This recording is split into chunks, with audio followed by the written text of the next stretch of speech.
What's going on, guys? Early morning on this beautiful Thursday. It's actually about to rain out here. Clouds moving in. I've been up early sending out phone calls, emails, text messages, turning in paperwork over to the factory so the drivers can get paid, all that good stuff. But as of right now, the regular truck place, they said they were gonna call me when they finished restacking the load. They were supposed to do it last night.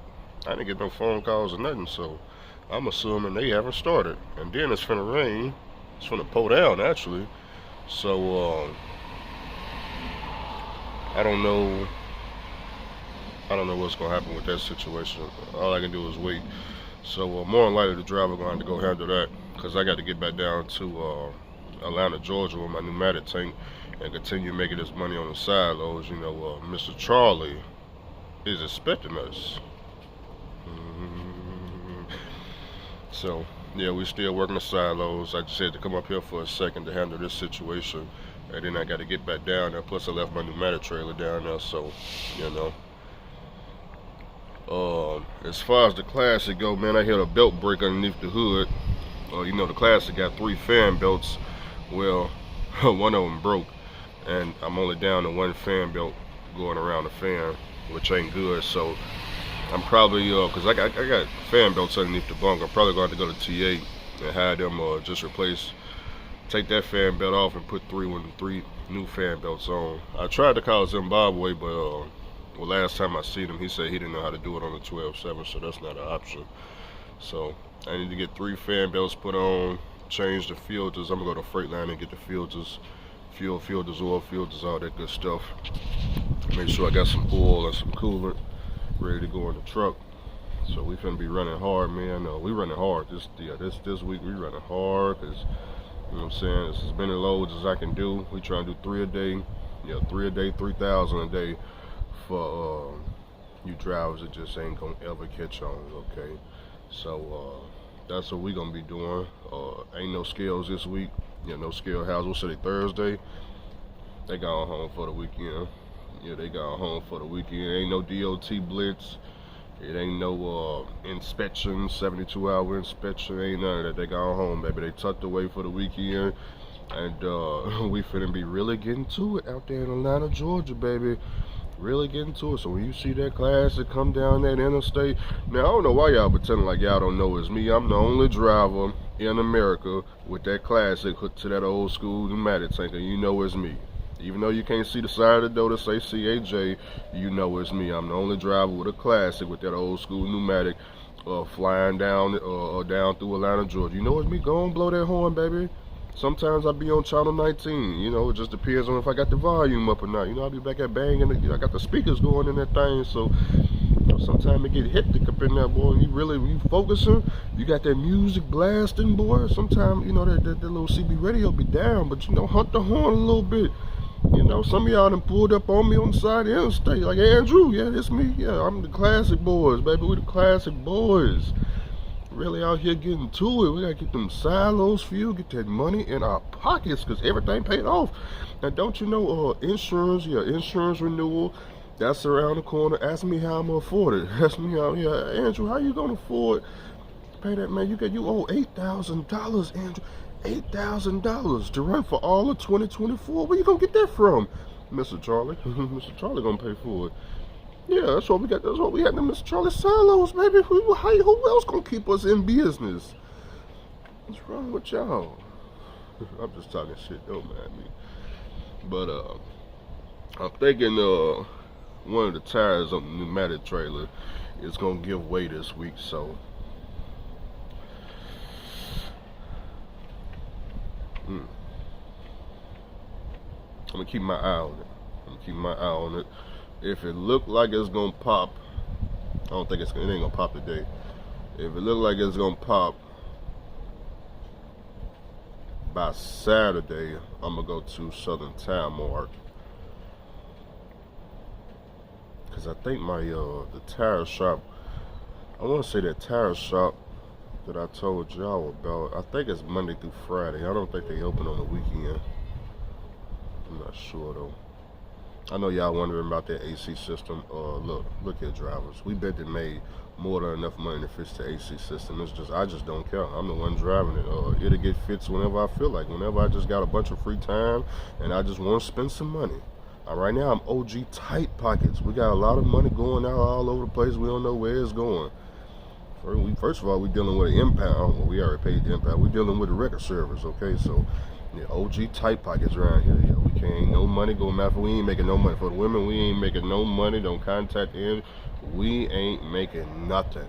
We got old equipment, old raggedy equipment. They don't want to pay no freight. They don't want to pay for no freight. It don't pay nothing. We ain't making nothing.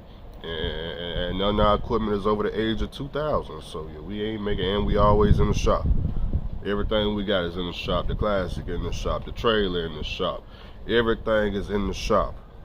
Okay, so just want to make sure we make that clear. We don't want nobody think when you click this channel we making any money around here. We ain't making no money. We ain't making a lick of money. Okay. And the fuel bill through the roof. When you see us going down in the state, you see all that black smoke coming from them big exhausts, and you barely can see where you're going. We ain't making no money. That's 2 miles to the gallon. 2 miles to the gallon. That's about what, $8,000 a week in fuel or something like that. Yeah, we ain't making no money. We ain't making no money. Yeah, don't worry about us. We just donating our time. We volunteer workers around here. We just volunteering.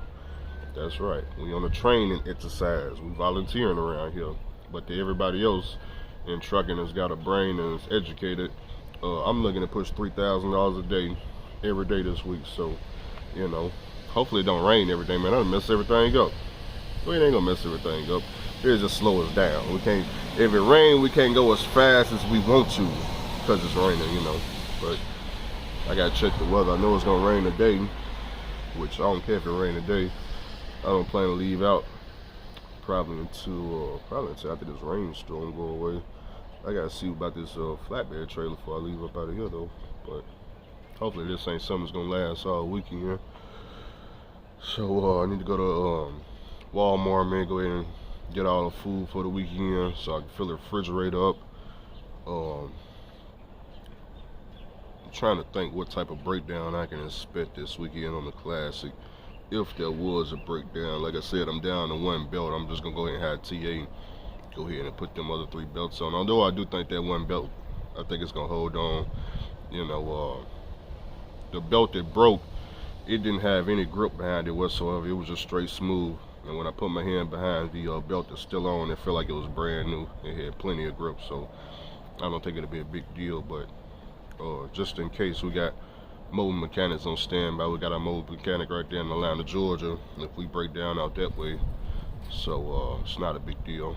It's not, and then it'll be something simple anyway. Like I said, a belt breaking. Even if we gotta, well, yeah, we gotta call the mobile mechanic, come out, put it on. You know, call TA, hey, come out, put it on. You know, but it is what it is.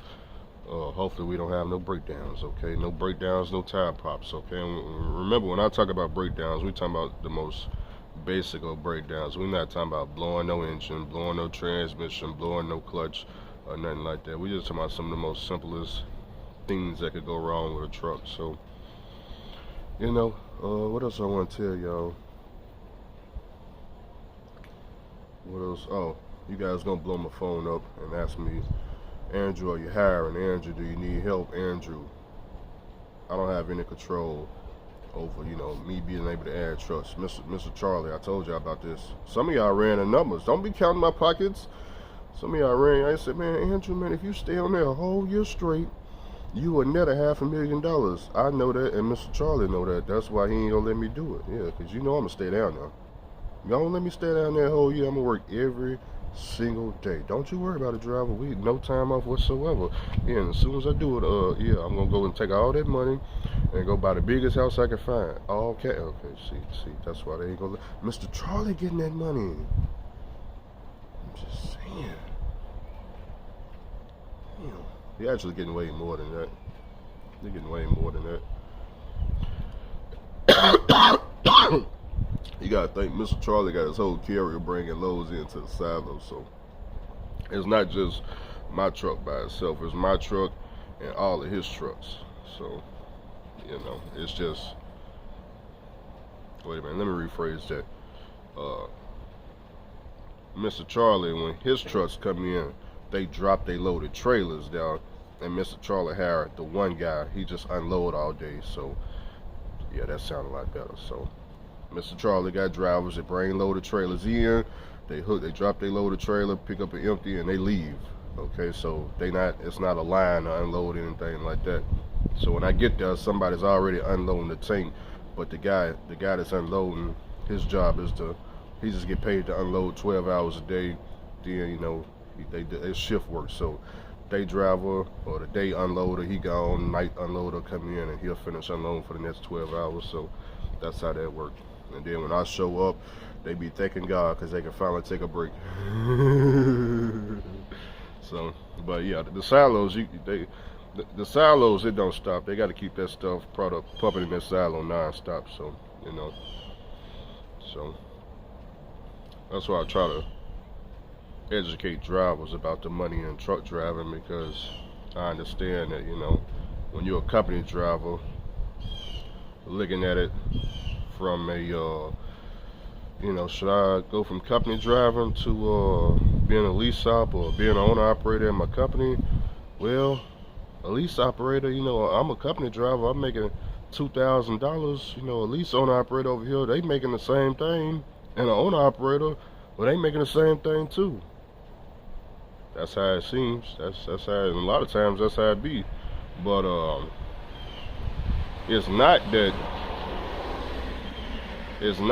the freight that you guys are hauling ain't paying, or it ain't no more extra money into it. It's just the company that you at, and just got the numbers and the sign. They got it down to the signs on how to keep you broke and keep them rich. That's why when you go to your carrier, they got terminals all over the place. They got 20,000 trucks, 20,000 trailers, an airport, a big giant house. Where they get the money from by making sure that they don't pay you the amount of money you could be making. Okay, so then when you get over to a motor carrier and you go down now, you're like, man, wait a minute, that's the carrier I used to work for, man. But let me give you an example. I was working at Quality Carriers one time. Well, not one time. I was working there for about a year and 3 months. I was the flammable driver, hazmat flammable driver, owner operator. I had a dedicated lane going from Memphis, Tennessee up to Zanesville, Ohio, coming out of the Lucite plant over there in Memphis, Tennessee, and all flammable. This lane was next day delivery. Took about 12 hours. We're gonna say it took 12 hours. It didn't take 11. Some drivers could get there in 11. I usually got there in 12, 13 hours if my truck was slower, but we had to get there in one shift. So a lot of times I would get all the way up to it was a rest area right before Zanesville.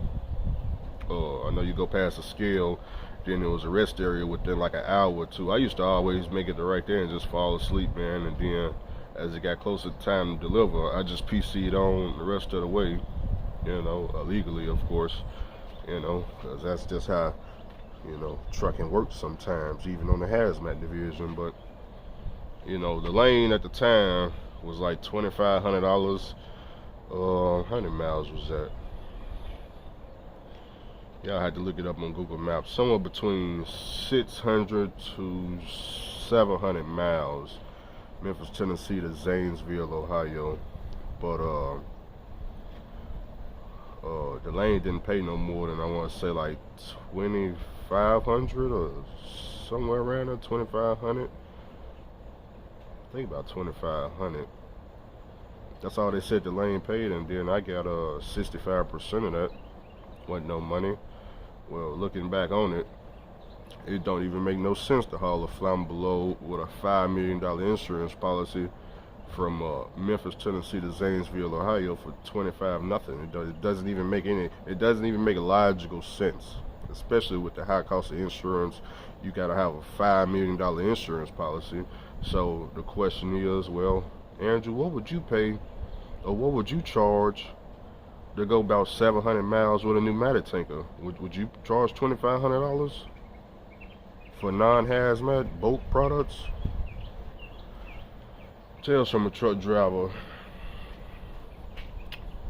It was me and some other guys. We was over in Memphis, Tennessee. They asked us, "Hey Andrew, man, we got a lane going over to Utah. It's about 800 miles." Said, "What would you charge on it?" I said, $12,500. They said, "Andrew, no problem. When can you do it?" I said, "We can be it out a day. How many loads you got? How many trucks you got?" "I got 4 trucks, baby." They said, "Bring all 4. We loaded up in Memphis. We had some issues along the way, but got it all over to Utah, $12,500. Driver that don't know no better is Lee Stone to me. "Hey man, what's up, Andrew? Got a load for you, man. It's going from Memphis, Tennessee over to Utah. Spending $2,500, man." "Oh, ain't no problem, Andrew, man. That sounds like good money." Yeah. It's gonna be unlimited. So you rent up there, get the 2,500, man, and we'll try to find you something coming back. We ain't gonna let you deadhead back. We probably get you something out of Idaho or something like that. Bring that on back down, and then load this Utah load back on up, and non-stop, baby, non-stop." "Oh man, yeah. You gonna make 25 going down. We're gonna try to get you 25 coming back on something. That's 5,000. So fives. We'll try to get you about 5,000, 7,000 gross for the week. Take one down, bring one back. Something like that. Oh, Andrew, man. Oh man. Yeah. That's good money. I know. That's good money. After all your deductions and stuff, you probably walk away with about $3,000, 28, something right in there. You know how that goes, and they'll be perfectly happy with it. So they'll never know, and I never tell them that, "Yeah, man, that load you was on to Utah, man, we charged that sucker 12,500. We paid you 2,500, and we kept 10. Yeah, we kept 10. Oh, and then out of the 2,500, we only pay you 65% of that too. So, so you guys never understand. I get it. Authority ain't worth it. I understand, drivers. Don't worry about it. Leave that up to the professionals, baby. Catch you in the next video.